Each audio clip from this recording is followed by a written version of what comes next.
जय सद्गुरु प्रभु महाराज को जय।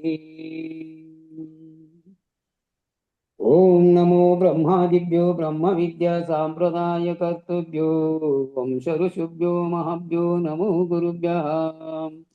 सर्वोपप्लवरहिता प्रज्ञानगण प्रत्यगर्तो ब्रह्मैवाहमस्मि अहं पदार्थरहितः। गुरुब्रह्मा गुरुर्विष्णु गुरुदेवो महेश्वरः गुरु साक्षात् परब्रह्मं तस्मै श्री गुरुवे नमः। गुरुवे सर्वलोकानां विषजे भवरोगिणां इति सर्वविद्यानां श्रीदक्षिणामूर्ति नमः। बृहद्वादिष्टसिद्धान्तं पूर्णबोधोपदेशिकं श्रीवेङ्कटेश्वर योगीन्द्रं सद्गुरुभ्यो नमो नमः।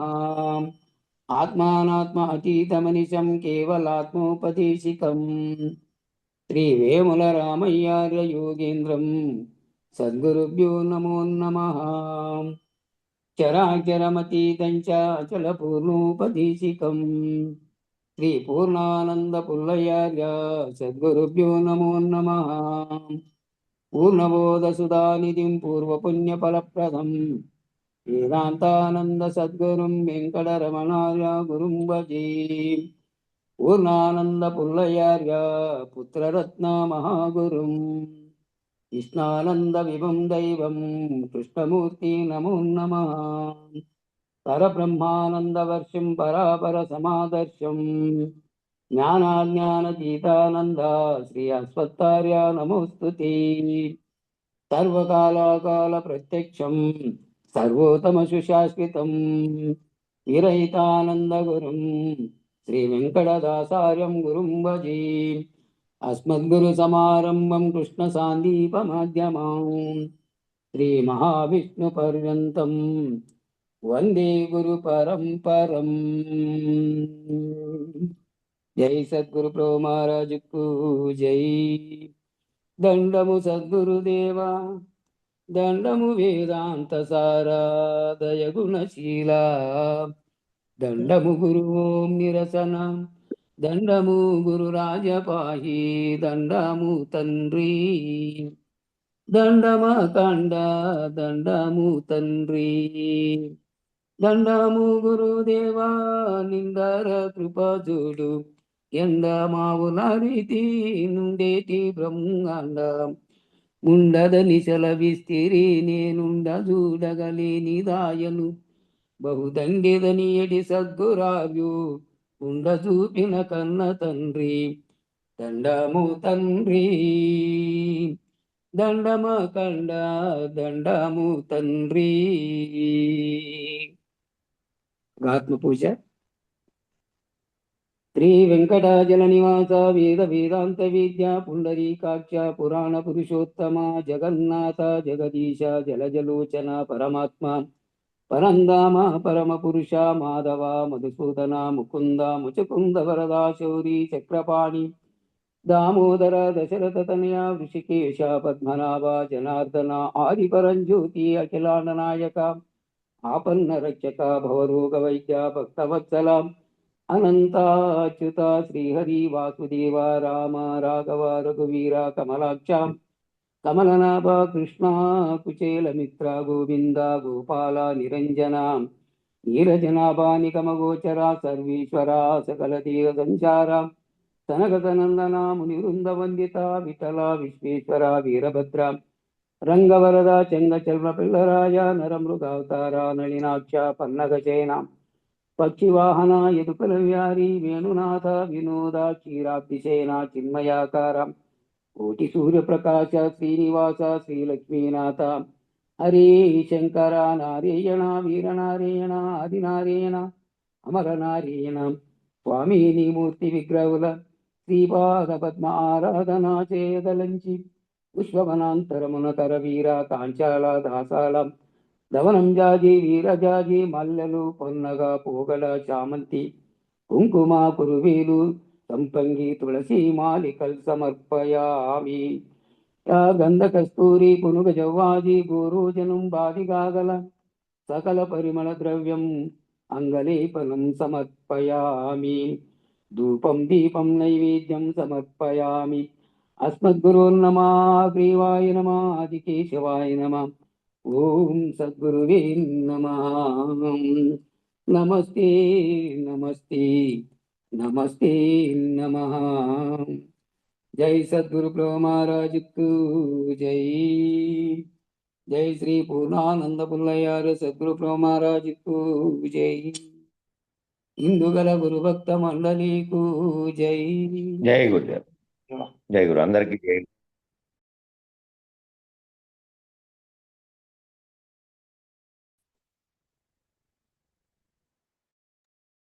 పేజీ నెంబర్ చెప్తావా?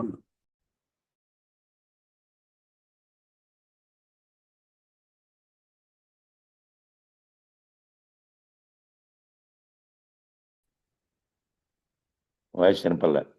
155.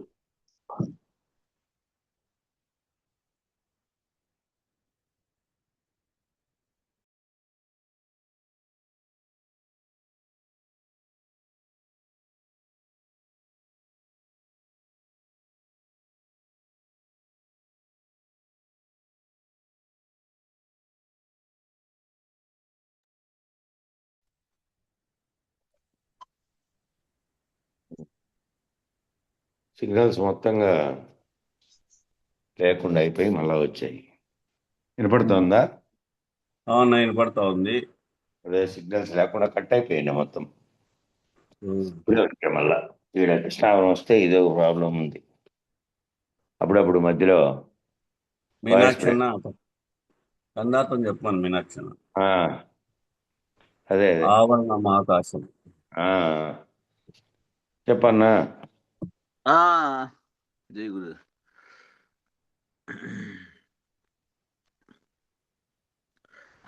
ఆవరణము నాకసము నిరావరణము అజ్జాలమనుచు అనిరి మహాత్ముల్. ఆవరణము మితి కలిగినది ఆవరణము లేంది అమితామని తెలుసుకోరా. ఈ రెంట్ని వేరనిగాను కోరా. ఆవరణమున నిరావరణమును జూచి ఆవరణ మెడాలిన ఆవాలి మాట లేదని తెలుసుకోరా. ఈ రెంట్ని వేరనిగా నొక్కోరా. జై గురు. జై గురు. అందరికీ జై గురు. గురు పరంపరంకు జై. జనకందార్థాల బోధాన్ని నిర్భయానంద స్వామి బోధామృతంలో 25వ అంశము 25వ పాఠంగా ఇక్కడ ఇచ్చారు. ఇది ఇప్పుడు ఏమి చెబుతోంది? జై గురు. ఆవరణలు ఎన్ని ఉన్నాయి? 5. ఇవన్నీ మీకు తెలిసి అనుభవం లేకొచ్చినవా? ఈ ఆవరణలు అనేటివన్నీ మనకు ఇంతకుముందు కూడా విచారణలో వచ్చినాయి.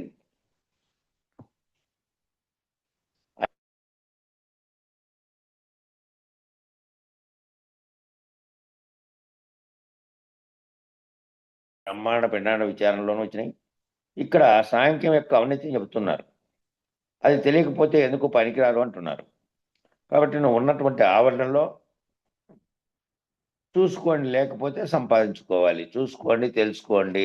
లేకపోతే ఎవరైనా అడిగైనా, గురువుగారిని అడిగైనా, ఈ విచారణలో భాగంగా తెలుపుతున్న వాళ్ళు ఎవరైనా గురు సమానులు కానీ, లేకపోతే తెలియజేసే నీ సహచరులని ఎవరితో తెలుసుకున్నా పర్వాలేదు. ఈ ఆవరణలు, ఈ సాంఖ్యంలోటివి ఇట్లా ఏవైతే అనుమానాలుగా, ఏవైతే పూర్తి అవగాహన కాకుండా ఉన్నాయో వాటిని తెలుసుకునే వరకే. దాన్ని ఏమి ఆ గుర్తు ఉంటే చాలు అది ఏది అనేది. ఇది మొత్తం అంతా లెక్కాచారం అంతా సాంఖ్యం ఆఖరికి ఏమైపోతుంది? ఆఖరికి నీ స్వరూపం తెలిసిపోయిన తర్వాత, బ్రహ్మాండ పిండాండ స్వరూపాలు తెలిసిపోయిన తర్వాత, వాటి కావాలన్న దానికి పోయిన తర్వాత ఇదంతా అవుతుంది అనే దానికి కాటికి పోతుంది. కాబట్టి అక్కడి వరకు అయితే తెలుసుకోవాలి, కాబట్టి తెలుసుకోవాల్సిందే. కాబట్టి ఇక్కడ ఏం చెబుతున్నారు అంటే, మీరు పూర్తిగా మీ ఆవరణ తెలుసుకుంటే మీరు పురుషత్వాన్ని పొందుతారు అని అన్నారు. పురుషత్వాన్ని అంటే ఇక్కడ స్త్రీలు పురుషులు కూడా ఉన్నారు, మామూలుగా భౌతిక దేహాల ప్రకారం కాదు. ఏది పురుషత్వంగా ఉంది, ఏది ప్రకృతిగా ఉందంటే శరీరంగా ఉన్నది, ఆవరణగా ఉన్నది. ఆ ఆవరణలో దానికి అధిష్టాన చేతనంగా ఉన్నదేమో పురుషత్వంగా ఉన్నది. అది స్త్రీకైనా పురుషుడికైనా సరే దేహమంతా ఆవరణగా ఉంది, దానికి అధిష్టాన చైతన్యంగా ఉన్నది, ఆత్మగా ఉన్నది, అదే పురుషత్వంగా ఉన్నది. పురుషత్వం పొందినప్పుడే గురువు నిన్ను పరబయలులోకి చేర్చగలుగుతాడు. నిన్ను ఆ పరబయలులోకి చేర్చాలంటే నువ్వు ఈ ఆవరణలు అన్నీ దాటిన స్థితిలో ఉండాలి. ఈ ఆవరణలు దాటుకున్నటువంటి అంటే ఈ శరీర ఆవరణ, బ్రహ్మాండ ఆవరణలు దాటినటువంటి స్థితిలో నువ్వు ఏమై ఉన్నావంటే సర్వవ్యాప్త చైతన్య స్థితిలో ఉన్నావు. ఇంకా నేననేది లేని స్థితిలో ఉన్నావు. నేను లేదు, ఇంకా నేను ఆవరణ రెండు లేనటువంటి స్థితిలో ఉన్నావు. అలాంటి స్థితిలోకి నువ్వు చేరగలిగినప్పుడు గురువు నిన్ను పరబయలులోకి చేర్చగలుగుతాడు. ఒకటేమో మానసాకాశము, రెండోది చిదాకాశము, మూడోది దహరాకాశము, నాలుగోది నిరవయ ఆకాశము, కేవల ఆకాశము అనే 5 ఆవరణలు ఉంటాయి. ఈ ఆవరణల గురించి దాంట్లో సాంఖ్యంలో వివరించారు, మళ్ళీ పరిపూర్ణ దర్శనంలో కూడా వివరించారు ఈ ఆవరణల గురించి. కాబట్టి నిరాకాశమే నిరావరణ, నిరాకాశమైనటువంటి స్థితే నిరావరణ, ఆ నిరావరణయే అచలం. ఈ 5 దాటినటువంటి నిరావరణ స్థితి, ఇవన్నీ ఆవరణలు ఒక్కో స్థితిలో ఒక్కొక్కటి. మనసులో అనే ఒక ఆవరణం, చిత్తం అనే ఆవరణం, దహరాకాశం అనే ఆవరణం, నిరవయవాకాశం అనే ఆవరణం, కేవల ఆకాశం అని కూడా ఆవరణలు. ఆయా ఆవరణల్లో ఆయా స్థితి పొందుతూ ఉన్నాడు. అవి లేనటువంటి, అవి దాటినటువంటి స్థితిలోనేమో నిరావరణం ఉంది, ఆవరణమే లేదు, ఇంకా ఆవరణ రహితమైనటువంటి స్థితి. ఆ నిరావరణమే అచలంగా ఉంది. నిరావరణ అంటే ఆవరణ లేదు, ఆవరణ ఉంటేనే ఆవరణలో అధిష్టానంగా ఉన్నది పనిచేసి ఇక్కడ సర్వమును నీలో కల్పిస్తున్నటువంటి, నీలో కలగజేస్తున్నటువంటిదే చలనం కలిగి, బ్రహ్మాండంలో కూడా చలనం కలిగి బ్రహ్మముగా, సృష్టికి కారణ వస్తువుగా చెప్పబడుతున్నటువంటి పరమాత్మగా ఉంది, ఇక్కడ ఆత్మగా ఉంది. కాబట్టి ఈ రెండిటి యొక్క చలనము లేదు. ఇంకా అక్కడ నిరావరణంలో ఈ రెండింటి చలనము లేదు, ఆవరణలోనే చలనాలు. ఈ నిరావరణయే అచలం. నిరావరణ అయిన పరబయలును గురువు చూపించి, ఈ నిరావరణ అయినటువంటి పరబయలును గురువు చూపించి 5 ఆవరణల్లో తోచిన 5 రకాల ఎరుకను గురువు విడిపిస్తాడు. ఈ 5 ఆవరణల్లో 5 రకాలుగా తోస్తున్నటువంటి ఎరుకను గురువు విడిపిస్తాడు.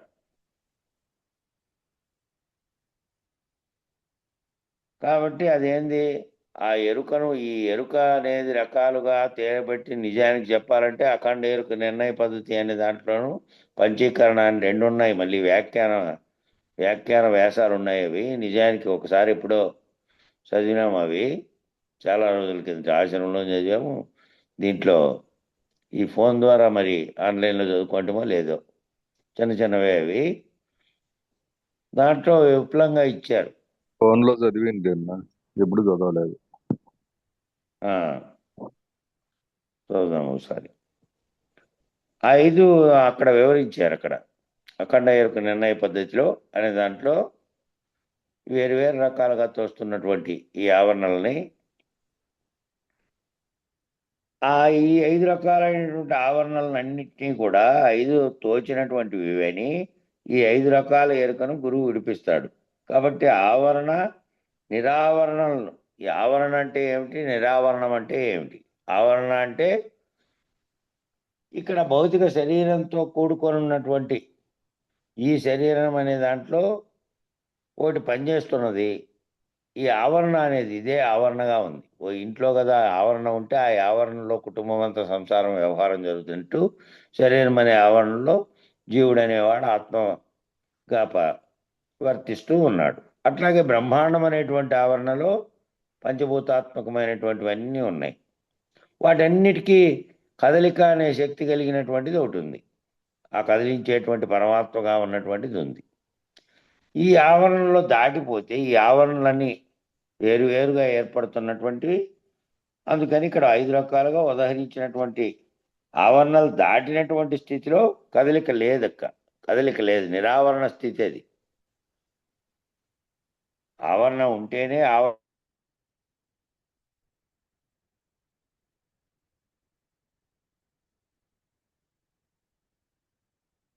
కదిలేది లేదు, కూడా లేదు.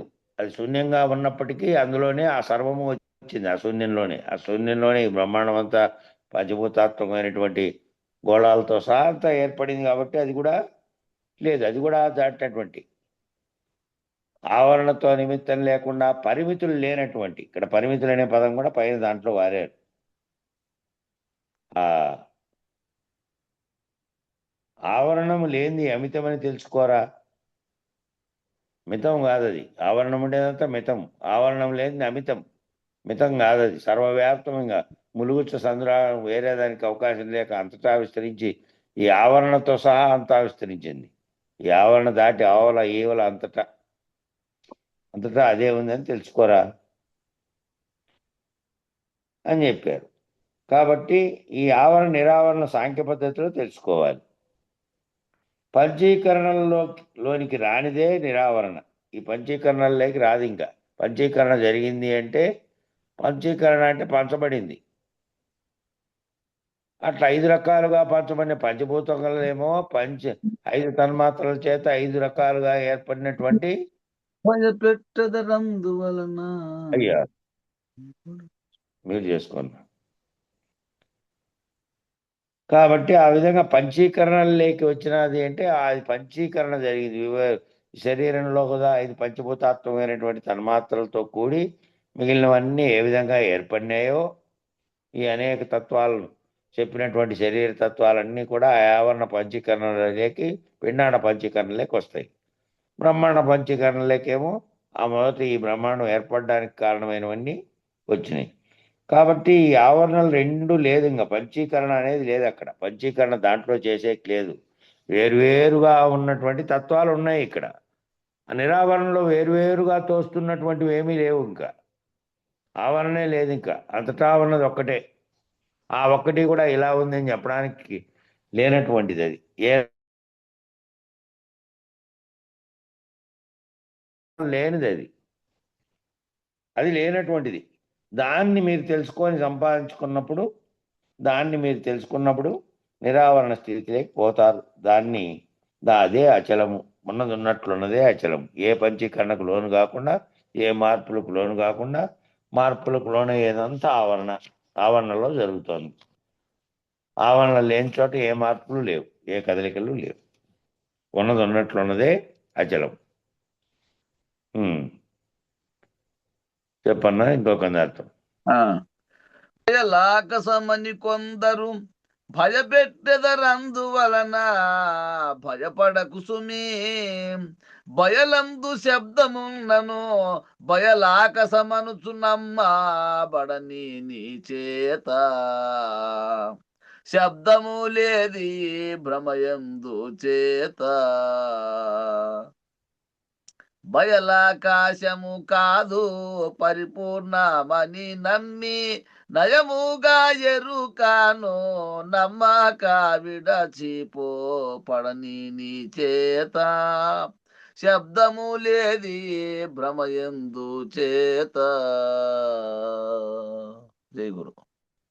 జై గురు. కాబట్టి ఏం చెప్తున్నారు? ఈ సాంఖ్యం నీకు అనుభవం లేక, గురువు కూడా అనుభవం లేనివాడైతే అచలం అంటే బయలే ఆకాశం అని చెప్తున్నారు. చాలా అంటే బయలుగా ఉన్నది. ఆకాశము అంటే ఖాళీగా ఉన్నది. ఆ ఆకాశం అనే ఖాళీగా ఉన్నటువంటి ఆవరణతో కూడుకున్న దాంట్లో మొత్తం బ్రహ్మాండం అంతా ఏర్పడింది. బ్రహ్మాండానికి అది అవకాశం ఇచ్చింది. పంచభూతాలు ఏర్పడినాయి. పంచభూతాలు ఏర్పడిన తర్వాత అందులోనే ప్రాణుల పుట్టుక, జీవుల పుట్టుక కలిగి ఇక్కడ మళ్ళీ పిండాండపు ఉత్పత్తి జరిగింది. అనేకమైనటువంటి స్థావర జంగమాదులన్నీ అవి కూడా ప్రాణులే కాబట్టి అన్ని ప్రాణులు పుట్టాయి అనుకోండి. కాబట్టి ఈ రెండిటి యొక్క విచారణ తెలిస్తే ఈ రెండిటి విచారణలో ఏది ఆవరణతో కూడుకున్నటువంటి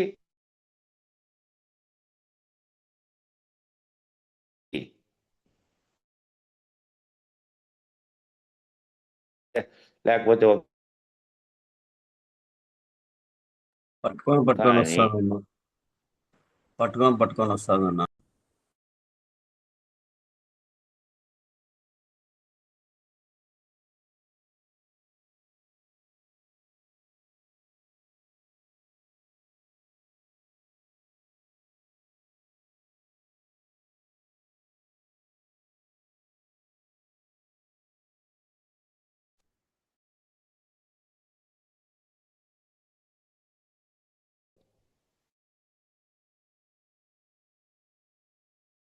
ఆవరణము ఏ రకమైనది లేదు. పట్టుకొని వస్తానన్నా. ఇంతవరకు ఒక నిమిషం పాటు ఏమీ వినపడలే.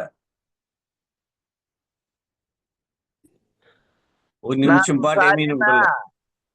కృష్ణన్న ముందరగా అది నీకు రాలేదు. అది ఎవరన్నా ఇల్లు ఎవరన్నా చదువుతారులే. అసిత్ ఒక బావ నిమిషం పాటు ఏమీ వినపడలేదన్నా. లేదు, ఆయనది మనం చెప్పేది ఆయనకి వినపల్లే. ఆవ్.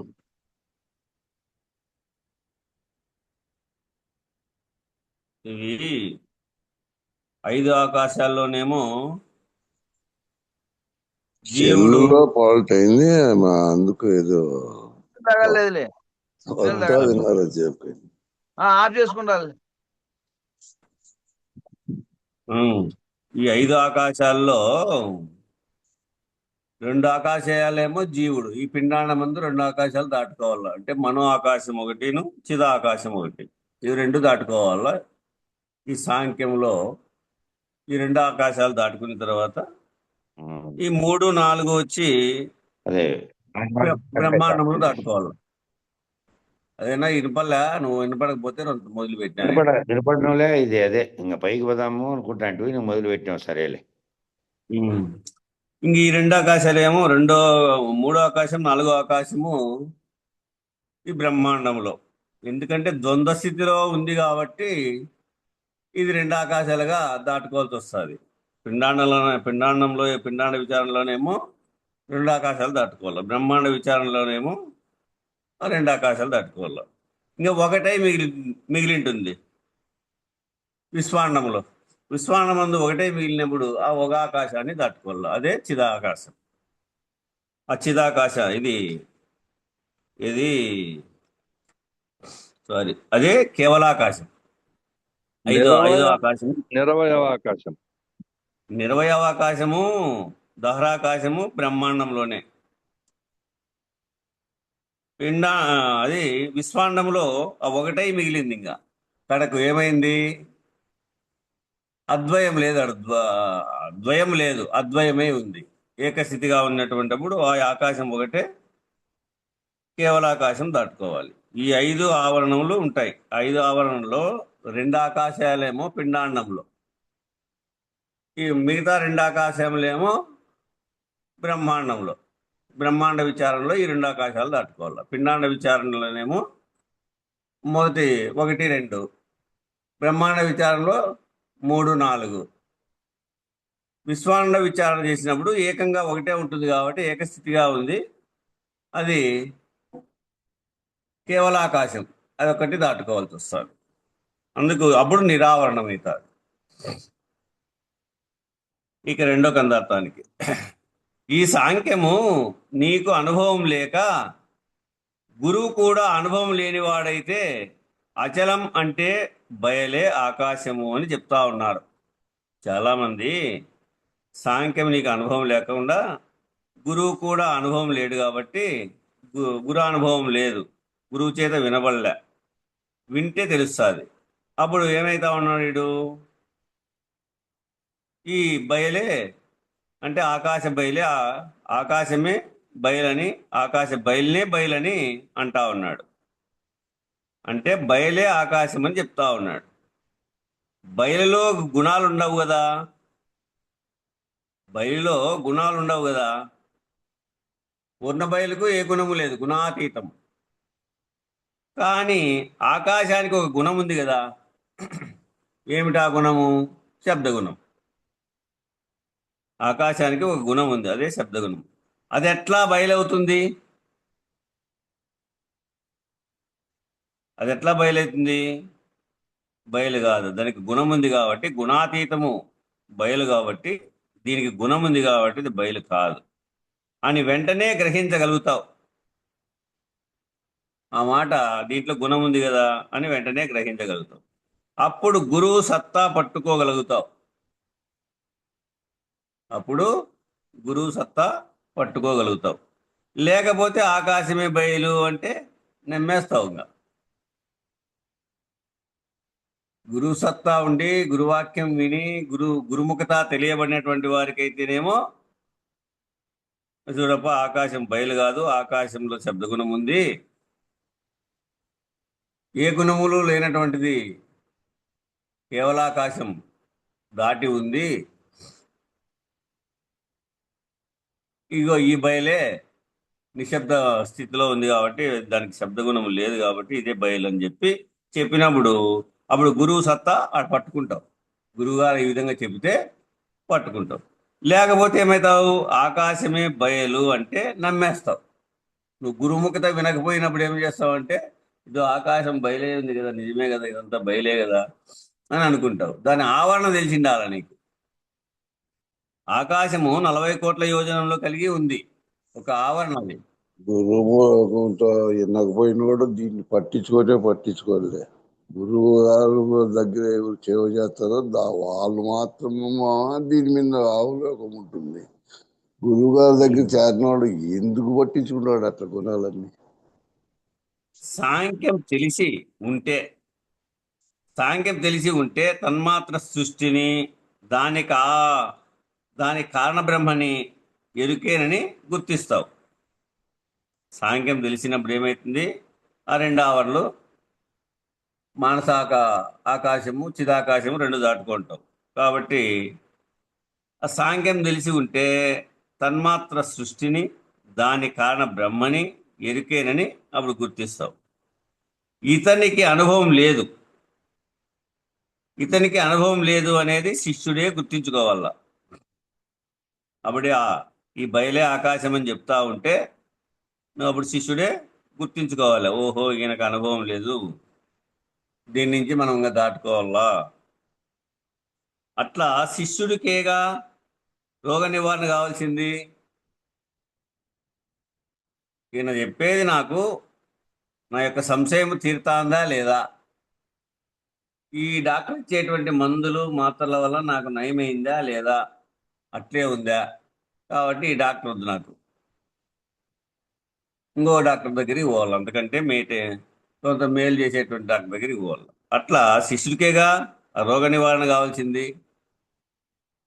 కనుక అనుభవం ఉన్న గురువు కావాలని శిష్యుడు విహిత గురువును గుర్తిస్తాడు.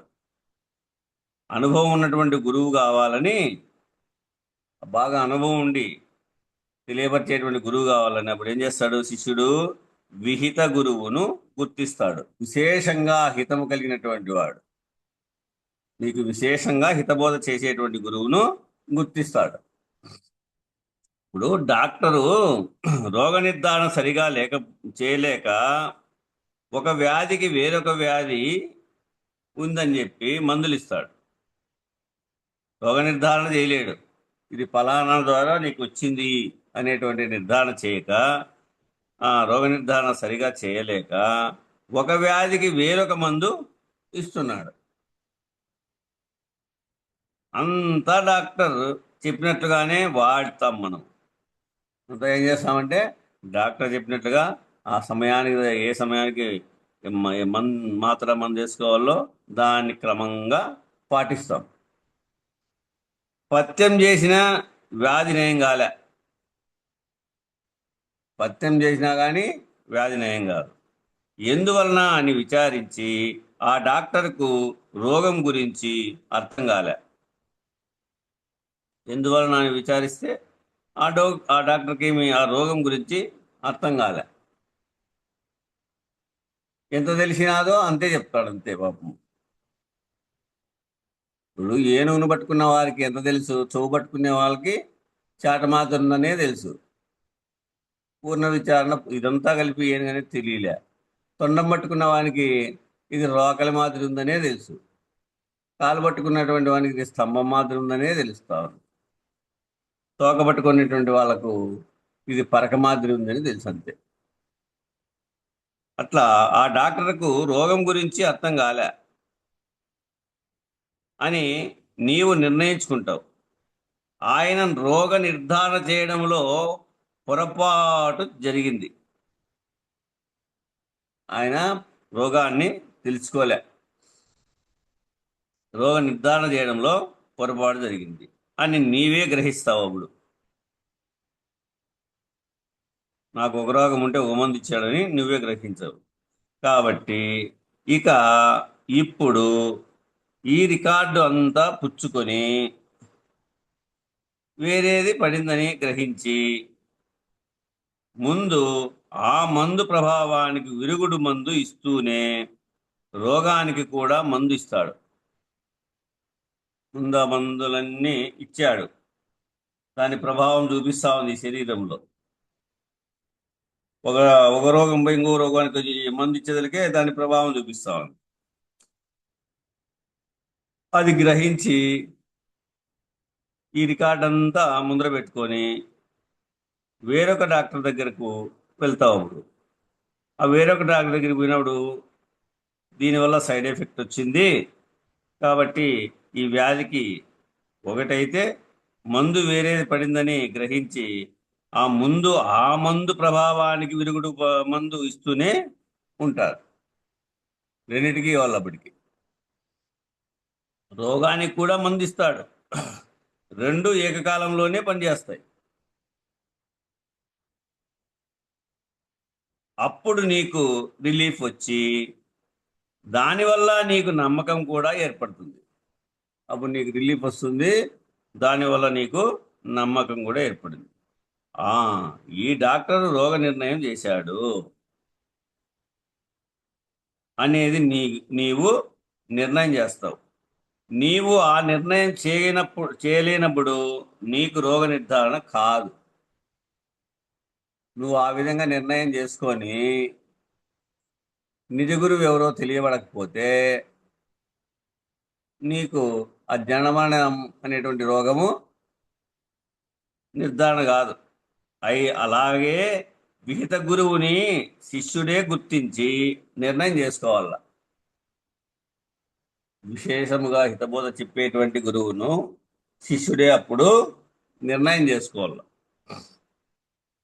అందులో నీకు వివేకం ఉండాల. యాడు చెప్తున్నాడు అది నీ అనుభవంలోకి వస్తుంది కాబట్టి నా అనుభవంలో ఇది కరెక్టా కాదా అది నీ అనుభవంలో పరీక్ష చేసుకోవాలి. ఎందుకంటే నీకు రోగం ఉన్నప్పుడు నీకు అప్పుడే అనుభవాలు తెలుస్తాయి కదా. తెలిసినప్పుడు నువ్వు గ్రహించగలుగుతావు కాబట్టి అప్పుడే నిర్ధారణ చేసుకుంటావు నువ్వు. శృతి యుక్తి, ఆ శృతితో యుక్తి అనుభవంగా చెప్తా ఉంటాడు అనుకో, ఎక్కడ చెప్పినా అది నీ అనుభవంలోకి వస్తా ఉందా లేదా, నీ అనుభవంలో ఆయన చెప్పేటువంటి మాట కరెక్టా కాదా. కుండను చూసి కొండ అని చూపించాడు అనుకో, నీకు కనుక్కోలేవా, గుర్తిస్తావు కదా. కు కో అంతే, అక్షరంలో మార్పు వచ్చింది. కూకేమో కొమ్ము, కాకేమో కొమ్ము, ఆ కాకేమో ఓత్వమ్ము. ఇప్పుడు కుండను చూసి కొండని చెప్తున్నాడని గ్రహిస్తావా లేదా. అట్లా ఆయన చెప్పేటువంటి మాటల్లో ఆ యుక్తిలో నీకు అనుభవంలోకి కరెక్టా కాదా అని నువ్వు పరీక్ష చేసుకుంటావు. అప్పుడు అర్థమవుతుంది కరెక్ట్ కాదు, ఇంతకంటే వేరే ఏమో ఉంది అని నీకు ప్రశ్న కలుగుతా వస్తుంది. అందులో నీకు వివేకం ఉండాలి. వివేకం అంటే నీవు శరీరములనే పురమందు విలక్షణంగా ఉండే పురుషుడను అనేటువంటి వివేకం కలిగి ఉండాలి. ఈ శరీరములనేటువంటి పురమందు అంటే ఈ శరీరం అనేటువంటి పురములో విలక్షణంగా ఉండే పురుషుడును నేను విలక్షణంగా ఉండేటువంటి పురుషుడను అనేటువంటి వివేకం కలిగి ఉండాలి. ఉన్నప్పుడు నిర్ణయం చేస్తావు గురువు ఎటువంటి వాడు అనేది నీకు అప్పుడు నిర్ణయం అవుతారు. తరువాత గంధార్థం.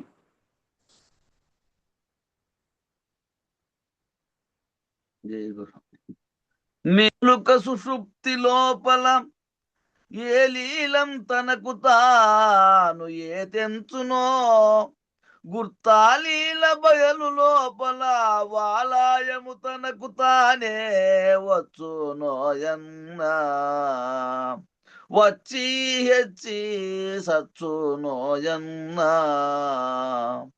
ఈ లోపలనే బట్ట బయలున్నదెరిగితే ఏ లోకమున నిర్వాజాల దెరుగాకుంటే వచ్చునోయన్నా, వచ్చి గెచ్చి సచ్చునోయన్నా.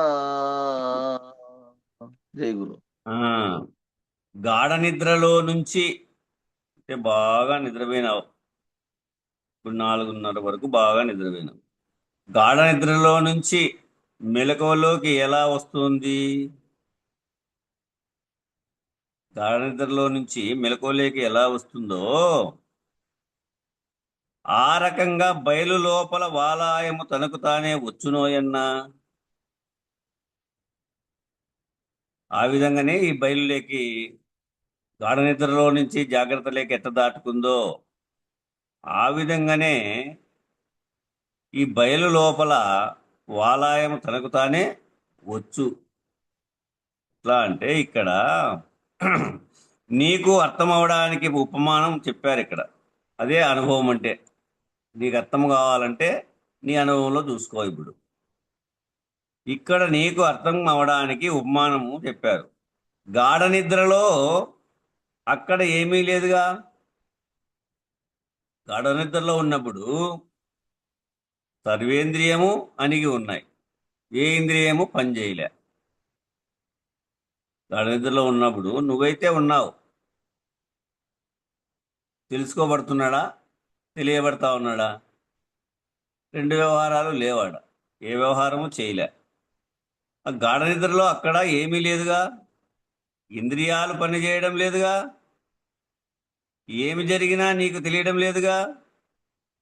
తెలియని స్థితిలో అట్లా ఉండవచ్చు కదా. మరి తెలియని స్థితిలో అట్లే ఉండొచ్చు కదా. మళ్ళా ఉండదే, మళ్ళా ఉండడం లేదుగా, దాటుకుంటుంది. మరి అప్పుడు ఏం చెప్తున్నాడు? ఉండడం లేడ, తెలియనట్లు ఉండలే. ఇది సుషుప్తి లోపల మెలకువ. ఆ సుషుప్తిలో గాఢ నిద్రలో నుంచి మెలకువ చెందుతుంది. ఏ లీలం తనకు తాను ఏ తెంచునో, ఆ గాఢ నిద్రలో నుంచి మెలకువలోకి ఏ విధంగా వస్తా ఉందో తనంతకు తానే. ఎవరన్నా లేపుతున్నారా? లేపినప్పుడు లేస్తుంది. గాఢ నిద్రలో ఉంటే తనంతకు తానే లేస్తుంది, మెలకు వస్తుంది. దానికి ఎలా వచ్చింది? అది నిద్రలో అట్లా పడి ఉండకుండా ఎలా వచ్చింది? నిద్రలో అట్లే పడి ఉండకోకుండా ఎలా వచ్చింది? సుషుప్తిలో నుంచి మెలకు ఎలా వచ్చింది? గాఢ నిద్రలో నుంచి నువ్వు మెలకువలేక ఎట్లొచ్చినావు, ఎలా వచ్చింది? నీ ప్రయత్నం లేకుండానే దానికి అదే వచ్చింది. నీ ప్రయత్నం ఏమైనా ఉందా అక్కడ? నీ ప్రయత్నం ఉంటే ఈ సమయానికే లేస్తాను అని అనుకుంటావు, ఆ సమయానికే లేస్తావు. లేదంటే అలారం పెట్టుకుంటావు, లేదంటే కోడి కూతురు గుర్తిస్తావు. ఇట్లా నీ ప్రయత్నం లేకుండానే దానికి అదే వచ్చింది. మెలకువ రావడానికి నీ ప్రయత్నం ఉందా లేదా? మెలకువ రావడానికి నీ ప్రయత్నం ఉందా? లేదు. అక్కడ నీ ప్రయత్నం అయితే లేదు. మెలకువ దేని చేత వచ్చింది? ఆ మెలకువ దేని వల్ల వచ్చింది అంటే నీ యొక్క సంస్కారం చేత వచ్చింది అది. మెలకువ అనేది నీ యొక్క సంస్కారం చేత వచ్చింది. సంస్కారం పనిచేయనంతసేపు నిద్రలోనే ఉన్నావు. సంస్కారం పనిచేయనంతసేపు నిద్రలోనే ఉన్నావు. అప్పుడు ఏమీ లేదు. గాఢ నిద్రలో సంస్కారం సూక్ష్మాతి సూక్ష్మముగా ఉంది. గాఢ నిద్రలో సంస్కారము సూక్ష్మాతి సూక్ష్మంగా ఉంది. సూక్ష్మము దానంతట అదే మెలకువగా, ఆ సూక్ష్మము దానంతట అదే మెలకువగా స్థూలముగా వ్యక్తమైంది. సూక్ష్మము దానంతట అదే మెలకువగా స్థూలముగా వ్యక్తమైంది. ఇదంతా ఎట్లా ఉంది? ఇదంతా ఎట్లా ఉంది? నీకు తెలియకుండానే ఒక లీలగా వచ్చింది. నీకు తెలియదు, నీకు తెలియకుండానే ఒక లీలగా వచ్చింది. అంటే ఎట్లా వచ్చిందో చెప్పలేం.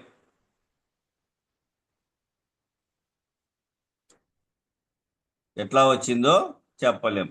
అట్లా జరిగిపోయింది. దానికి ఒక ఆధారం లేదు. ఇలా జరిగింది అని చెప్పడానికి దానికి ఏం ఆధారం లేదు. బుద్ధినారాయణ దాస్ తత్వంలో చెప్తారు ఇది లీలగా వచ్చింది అని. సృష్టి తెలుపు ముందు జగమున స్పష్టముగా అని తత్వంలో. అట్లాగే గాఢ నిద్ర అనేది పరబయలు అనుకోండి. అట్లాగే గాఢ నిద్ర అనేది పరబయలు అనుకోండి. నీ చైతన్యం వలన నిద్రావస్థకు వెళ్ళి మళ్ళీ నిద్ర నుండి స్పందించగానే వచ్చి, చూడండి, నీ చైతన్యం వలన నిద్రావస్థకు వెళ్ళింది. నిద్రావస్థకు వెళ్ళి మళ్ళీ నిద్ర నుండి స్పందించగానే వచ్చి వ్యవహారం అంతా జరుగుతూ ఉంది. ఈ జాగ్రత్త అవస్థలోకి వచ్చి మళ్ళీ వ్యవహారం అంతా జరుగుతూ ఉంది. అయినా గాఢ నిద్రలో వీటి సంబంధం లేదుగా. గాఢ నిద్రలో వీటి సంబంధం ఏమీ లేదుగా. కనుక రోజు దినచర్యలో మార్పు, కూర్పు, అవస్థలు, సుఖాలు అన్నీ జరుగుతూ ఉన్నాయి. రోజు దినచర్యలో మార్పు చెందుతూ ఉంది. ఇంకా మళ్ళీ ఇంకోటి ఏదో కావాలని కూర్చుకుంటా ఉంది, కూర్పు చెందుతూ ఉంది, అవస్థలు పడుతూ ఉంది, మళ్ళీ సుఖాలన్నీ జరుగుతూ ఉన్నాయి. ఇదంతా గాఢ నిద్రలో ఏమన్నా తెలుసా? గుర్తించండి. ఇదంతా గాఢ నిద్రలో ఏమన్నా ఉందా? ఈ అనుభవాలు ఏమన్నా మార్పు చేయడం కానీ, కూర్పు చేయడం కానీ, అవస్థలు పడడం కానీ, అంటే దుఃఖాలు, అవస్థలు అంటే దుఃఖాలు పడడం కానీ, సుఖాలు పొందడం కానీ ఏమన్నా జరుగుతున్నాయా? ఇదంతా గాఢ నిద్రలో ఏమన్నా తెలుసా? తెలియదుగా. ఏమీ తెలియదు. గాఢ నిద్రలోనే ఉన్నప్పుడు ఇదంతా లేదుగా. గాఢ నిద్రలో ఉన్నప్పుడు అయితే ఇదంతా ఏం లేదుగా. ఎప్పుడు వచ్చింది మరి? గాఢ నిద్రలో నుంచి మెలకువలేక ఎప్పుడు వచ్చింది? గాఢ నిద్రలో ఎరుక లేకుండా ఉన్నావు కదా. గాఢ నిద్రలో ఎరుక లేకుండా ఉన్నావు, కానీ ఇవి స్పందించినాయి. సంస్కారయుతంగా ఎప్పుడైతే స్పందించినాయో అప్పుడు మెలకు వచ్చింది. ఇది సంస్కారయుతంగా నువ్వు నిన్నంతా అనుభవించేటటువంటి అనుభవాలన్నీ దారి పట్టుకొని ఉన్నాయి కాబట్టి ఎప్పుడైతే స్పందించినాయో అప్పుడు మెలకు వచ్చింది. మెలకు వచ్చి ఎరుకలో వ్యవహారం అంతా జరిగింది. ఎరుకలో వ్యవహారం అంతా జరిగింది. గాఢ నిద్రకి ఏమన్నా సంబంధం ఉందా? ఈ ఎరుకలో జరిగినటువంటి వ్యవహారానికి అంతా ఏమన్నా గాఢ నిద్రలో ఉండేదానికి ఏమైనా సంబంధం ఉందా? స్వప్నానికి మెలకువనకు గాఢ నిద్రలో ఏమన్నా సంబంధం ఉందా? పోనీ స్వప్నానికి కానీ, అంటే కళకు కానీ, మెలకువకు, ఈ రెండింటికి ఏమన్నా గాఢ నిద్రలో ఏమన్నా సంబంధం ఉందా? లేదు. స్థూల శరీరానికి లేదు, సూక్ష్మ శరీరానికి లేదు. స్వప్నానికి జాగ్రత్తలో కానీ సుషుప్తిలో కానీ సంబంధం ఏమైనా ఉందా? జాగ్రత్త విషయం కానీ సుషుప్తి విషయంలో కానీ ఏమన్నా సంబంధం ఉందా? స్వప్నంలో ఉండడానికి అంటే సూక్ష్మ శరీరానికి ఏమైనా సంబంధం ఉందా? వేటికవే ఉన్నాయంతే. గాఢ నిద్రలో లయమవుతా ఉన్నాయి, స్వప్నావస్థలో మళ్ళీ వస్తున్నాయి, మళ్ళీ జాగ్రత్తలే కట్టె దాటుకుంటా ఉంది. గాఢ సుషుప్తి నుంచినే స్వప్నావస్థకు అంటే ఊహలేకి దాటుకుంటుంది. అది ఊహించి ఊహించి తనకు కల్పించుకునేటువంటిదంతా ఊహించుకున్న తర్వాత మళ్ళా జగత్తులేకి దాటుకుంటుంది, మెలకువలేకి వస్తారు. ఇదంతా గాఢ నిద్ర నుండి వస్తున్నాయి. కానీ గాఢ నిద్ర ఆధారం అయితే కాదు. సూక్ష్మానికి కానీ కారణానికి కానీ స్థూలానికి కానీ సూక్ష్మానికి కానీ సంబంధం అయితే కాదు. గాఢ నిద్ర ఆధారం కాదు. అంటే సుషుప్తిలో ఏ సంస్కారాలు వ్యక్తంగా లేవు. ఆ గాఢ నిద్రలో ఏ వ్యవహారము, ఏ సంస్కారాలు కానీ లేవు. నీ సంస్కారమే స్పందింపజేసి నువ్వు మునుపటి రోజు నువ్వు అనుభవించినటువంటి అనుభవ సంస్కారం అంతా కూడా అవే నీ సంస్కారమే స్పందింపజేసి స్వప్నావస్థగా సూక్ష్మ శరీరంగాను, జాగ్రత్త అవస్థగా స్థూల శరీరంగాను అనుభవాలను ఇస్తున్నావై. ఈ అనుభవాలు ఇస్తా ఉన్నాయి. స్వప్నావస్థగా చేరి సూక్ష్మ శరీరంగాను, జాగ్రత్త అవస్థగా స్థూల శరీరంగాను అనుభవాలను ఇస్తున్నవి. కర్మానుసారంగా ఇస్తా ఉన్నాయి అవి. ఏంటి? నీ సంస్కారాల చేత ఏమి అనుభవించినావో ఆ కర్మానుసారంగా ఇస్తున్నాయి. ఈ రెండు అనుభవాలు సుషుప్తి అవస్థలో ఉన్నాయా? మీకు ఉన్నాయా లేదా గుర్తించండి. ఇదే అనుభవం అంటే. ఈ రెండు అనుభవాలు సుషుప్తి అవస్థలో ఉన్నాయా మీకు? అదే పరబయలుకు ఉపమానంగా చెప్తున్నారు. అదే పరబయలుకు ఉపమానంగా చెప్తా ఉన్నారు. కాబట్టి మీకు అర్థం అవడానికి కనుక జాగ్రత్త, స్వప్న, సుషుప్తి అవస్థలు రోజువారీ ఎలా వచ్చిపోతున్నాయో గమనించగలగాలి. నీకు అర్థం కావాలంటే జాగ్రత్త, స్వప్న, సుషుప్తి అవస్థలు రోజువారీ ఎలా వచ్చిపోతున్నాయో, సుషుప్తికి ఏ అనుభవం ఎలా ఏదో అట్లా పరబయలు అనేది ఉంటుంది చూడు. సుషుప్తికి ఏ అనుభవము ఎలా లేదో, ఏ అనుభవము ఎలా లేదో అట్లా పరబయలు అనేది ఉంటుంది. అందుకే శ్రీధర స్వాముల వారు సదా సుషుప్తావస్థస్తే అని వెలిగినాడు. శివరామ దీక్షితుల వారు ఎవరికి వారే, ఎవరి అనుభవం వారిదే, వారికి వారే గ్రహించగలగాలి. మార్గదర్శకుడు మాత్రమే గురువుగారు.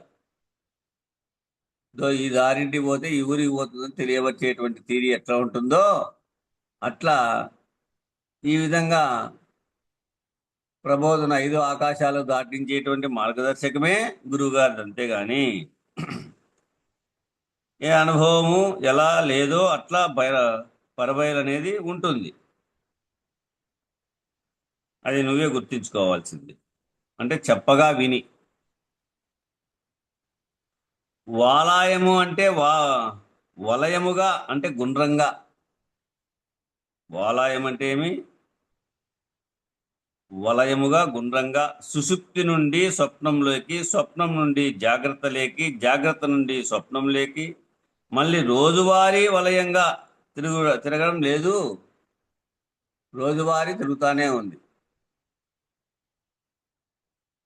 గాఢ సుషుప్తిలో ఎరుక లేదనుకో, గాఢ సుషుప్తిలో ఎరుక లేదు అనుకో, స్వప్నము లేదు, మెలకువ లేదు. ఇది వాలాయము గుండ్రంగా తిరుగుతానే ఉంది, కుమ్మరచక్రం తిరిగినట్టు. నీవుగానే ఉన్నావు. గాఢ నిద్రలో ఉంటే స్థూలలోకము, సూక్ష్మలోకం ఉన్నాయా? స్థూల సూక్ష్మాలు లేవు గాఢనిద్రలో ఉన్నప్పుడు. జాగ్రత్త లోకం, స్వప్నలోకం ఉన్నాయా? లేవు. అంటే ఆ లోకం అది పరబయలు, ఆ సుషుప్తి లోకం అదే పరబయలు, ఏ వ్యవహారము లేదు. ఎప్పుడైతే ఇదంతా తెలుసుకున్నావో ఇదంతా లేనిదే, ఉన్నది పరబయలే అని ఎప్పుడు తెలిసింది? ఎప్పుడైతే ఇదంతా తెలుసుకున్నావో, ఈ త్రిపుటి విషయాలన్నీ బాగా గ్రహించి క్షుణ్ణంగా తెలుసుకుంటేవో స్థూల సూక్ష్మ కారణ విషయాలు.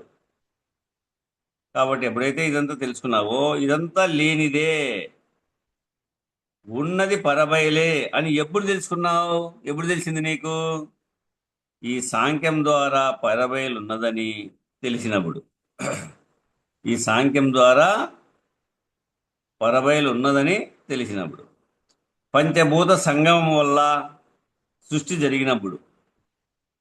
ఈ పంచభూత సంగమం వల్ల ఈ సృష్టి అంతా జరిగినప్పుడు. సృష్టి అంతటా ఎరుక ఎలా వ్యాపించిందో సాంఖ్యంలో వివరించిన విధంగా ఎరుక ఎరుక లేనిదేనని తెలుస్తుంది. ఎరుక ఎలా వ్యాపించిందో సృష్టి అంతటా ఈ పంచభూతముతో, అందుకే పంచభూతమిదం జగత్ అని చాలాసార్లు గురువుగారు పెద్దలు చెప్పంగా వింటుంటాం. పంచభూత మిదం జగత్, 5 పంచభూతముల వల్ల తయారైనటువంటిది ఈ జగత్ అంతాను అని. ఈ సృష్టి అంతటా ఎరుక ఎలా వ్యాపించిందో సాంఖ్యంలో వివరించిన విధంగా ఎరుక లేనిదేనని తెలుస్తున్నప్పుడు, సాంఖ్యం క్షుణ్ణంగా తెలిసినప్పుడు ఇది కాదు అదే అని వస్తునిశ్చయ జ్ఞానం అప్పుడు కలుగుతుంది. సాంఖ్యాన్ని క్షుణ్ణంగా విచారిస్తే, గురుముఖత విచారిస్తే ఇది కాదు అదేనని వస్తునిశ్చయ జ్ఞానం అప్పుడు కలుగుతుంది. బయలు నిర్ణయంతో కానిదానిని ఇది కాదు, బయలు నిర్ణయంతో కానిదానిని, నేను బయల నిర్ణయంతో అయినటువంటి వారిని కాదు, కానిదానిని ఇది కాదు. అదే నేతి నేతి మహావాక్య విచారణలో ఇది కాదు, ఇది కాదు, ఇది కాదు అనేటువంటి నిర్ణయం నీకు వస్తుంది. ఆ నిర్ణయం చేసుకొని ఇది కాదు అది అని, మళ్ళీ ఇది కాదు అది అని, చివరికి అక్కడికి వెళ్ళేసరికి నీవు లేకుండా పోయావు. అక్కడికి వెళ్ళేసరికి నీవు లేకుండా పోయావు. బింబాన్ని విచారణ చేసినప్పుడు ఏమైంది? నీవే లేకుండా పోయావాడంగా. బింబాన్ని విచారణ చేసినప్పుడు ఏమైంది? నీవే లేకుండా పోయినావు. బింబం ఉంటేనే నీవు ఉన్నావు, బింబం ఉంటేనే నువ్వు ఉన్నావు. బింబ రహస్యం తెలిసినప్పుడు నీవు ఉన్నావా?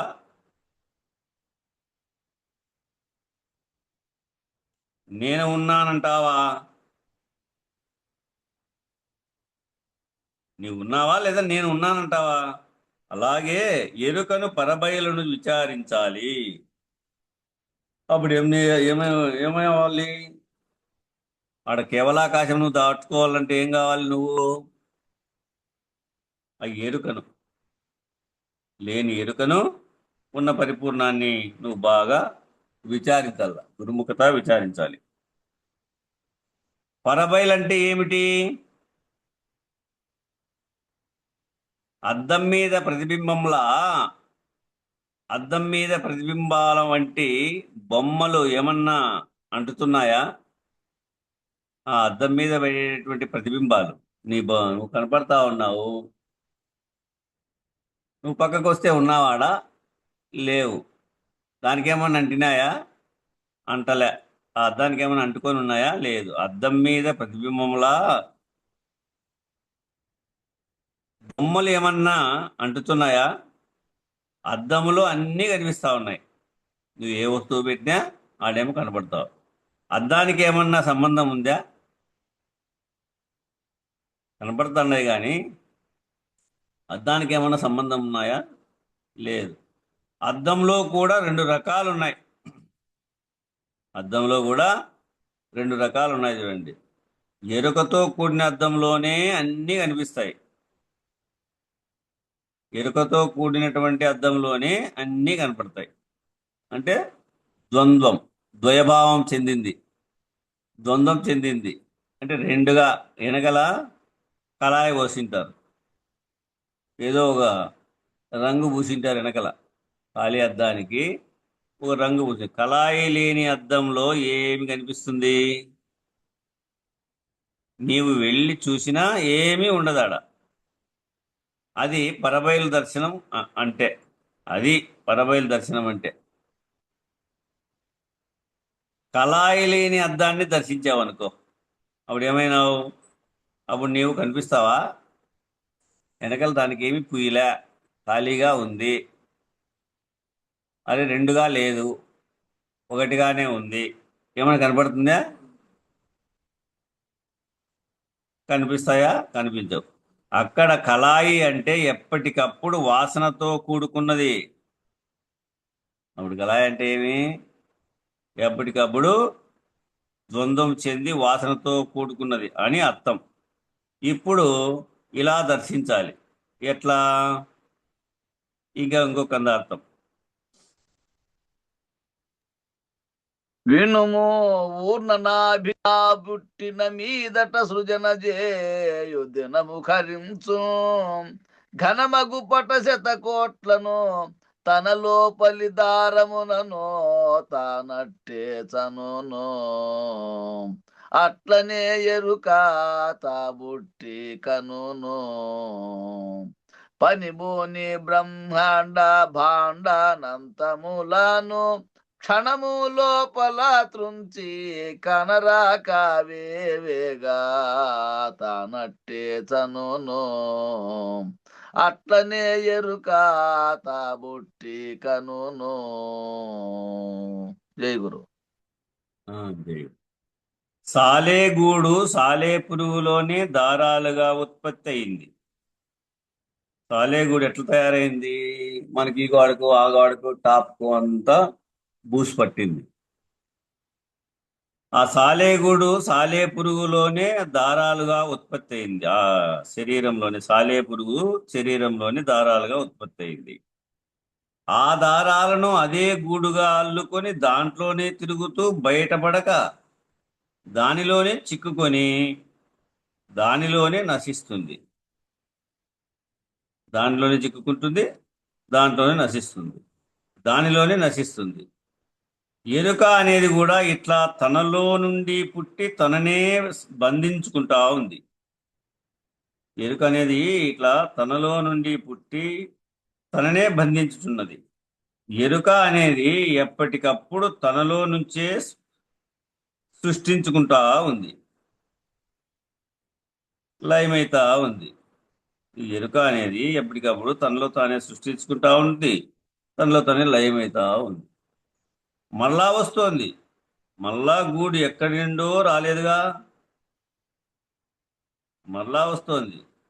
మన గూడైతే ఎక్కడి నుండో రాలే, అందులో నుంచే గూడు అల్లుకుంది.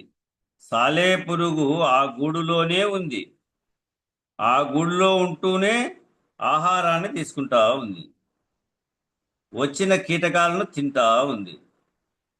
కొన్నాళ్లకు వృద్ధాప్యం వచ్చేసింది. ఆ గూడులోనే అటు ఇటు కదులుతూ ఏమీ చేయలేక అందులో పురుగులు పడ్డా తినే పరిస్థితి లేదుగా దానికి. పాపం చివరకు చచ్చిపోతుంది.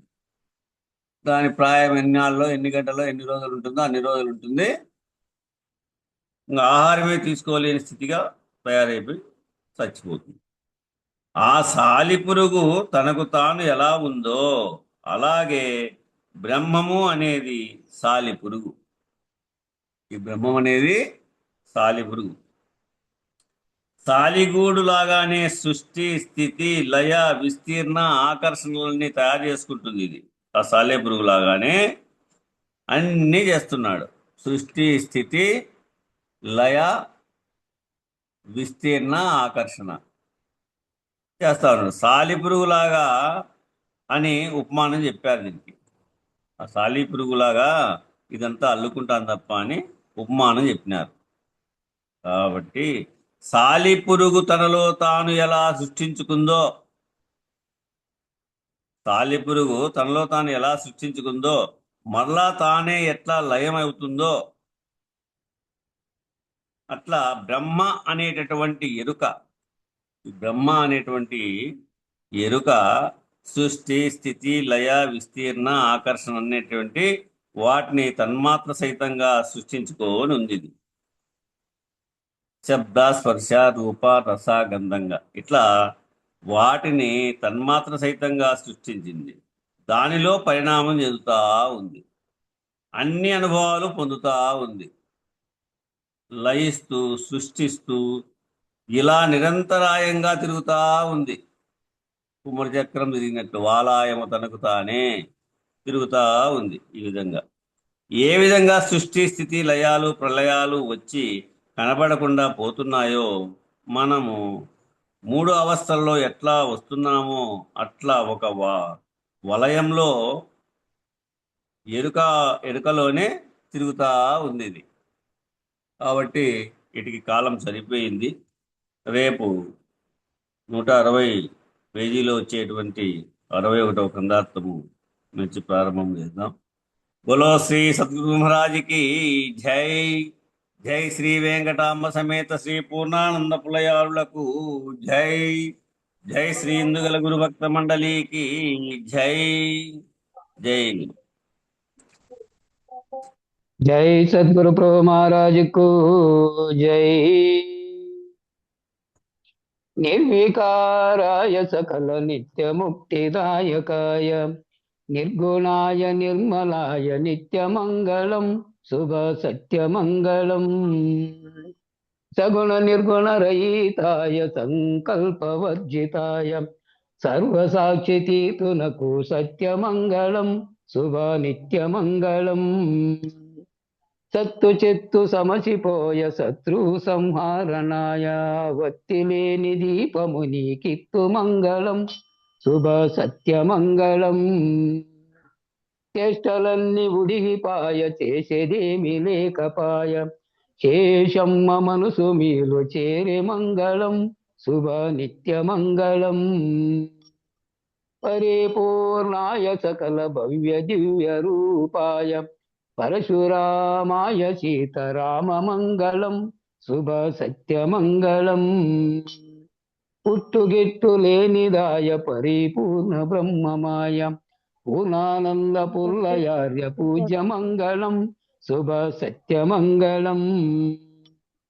ఎరుక మరుపు లేనిదాయ వేదాంతతీతమాయ వెంకటరమణయ్య వేద్యమంగళం శుభ సత్యమంగళం. వాదభేదం లేనిదాయ వేదవాక్య బ్రహ్మమాయ వెంకటేశ్వరార్య మీకు వేదమంగళం శుభ సత్యమంగళం.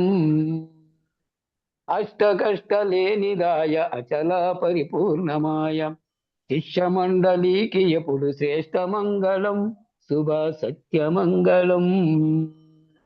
జనన మరణం లేనిదాయ జన్మపావనమాయ జయము జయము గురువే మీకు జయమంగళం శుభ సత్యమంగళం. నిర్వికారాయ సకల నిత్యముక్తిదాయకాయ నిర్గుణాయ నిర్మలాయ నిత్యమంగళం శుభ సత్యమంగళం.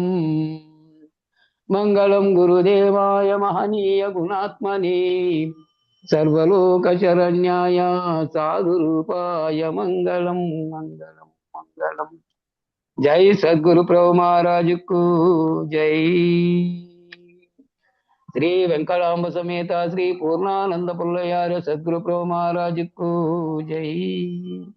జై శ్రీ వేదాంతానంద వెంకట రమణార్య సద్గురు ప్రభు మహారాజుకు జై.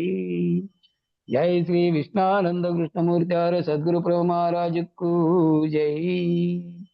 జై జ్ఞానాజ్ఞానతీతానంద అశ్వత్థార్య సద్గురు ప్రభు మహారాజుకు జై. జై విరహితానంద వెంకటదాసార్య సద్గురు ప్రభు మహారాజుకు జై. ఇందుగల గురు భక్త మండలీకు జై. గురు పరంపరముకు జై. సర్వం సద్గురు చరణారవిందార్పణమస్తు. సర్వే జనా సుఖినో భవంతు. ఓం శాంతి శాంతి శాంతి. జై గురుదేవ. అందరికీ నా ద్వాదశి వందనాలు గురుదేవ.